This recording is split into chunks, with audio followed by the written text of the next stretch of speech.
Comme le soulignait récemment Retour à Zombieland, il y a surabondance de comédies zombies. Alors comment faire la différence? Dave, musicien, a retrouvé sa copine au lit avec un autre homme. Mais alors qu'il emmène son neveu à l'école, il tombe instantanément sous le charme de l'institutrice de celui-ci. Il se propose donc pour accompagner les enfants lors d'une sortie qui ne va pas fort bien se passer puisque des zombies viennent faire un coucou.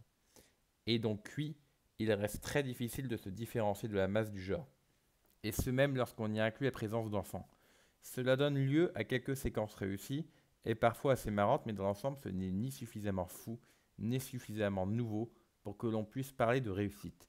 D'autant que si Lupita Nyong'o est parfaite dans son rôle, c'est nettement moins le cas d'Alexander Hoagland en surjeu quasi constant. Hélas, lorsque Little Monster immobilise son groupe de personnages dans un abri de fortune, le film va sembler en faire tout autant et relever toutes les faiblesses de son offre. En fait, on se rend compte qu'à l'instar des enfants de la classe, Little Monster nous a maintenus jusque-là dans un mirage grâce à son tempo comique soutenu, qui désormais ne parvient plus à jouer son rôle avec la stagnation de ses protagonistes.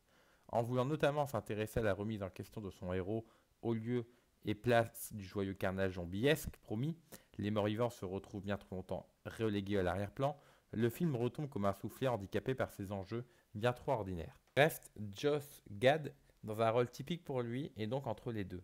Le reste, c'est un film malgré tout assez rythmé et bien fichu, d'autant qu'il est plus gore que la moyenne.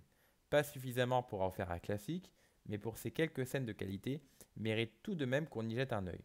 En fait, il aurait même eu sa place sur les écrans du cinéma, au vu de la qualité de la production horrifique en ce moment en salle.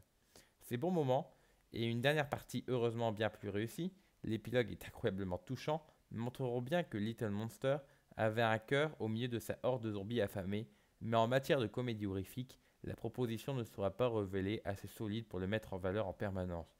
Vraiment dommage, car dans le fond on aurait pu suivre Lupita Nyong'o et son ukulélé jusqu'à la fin du monde.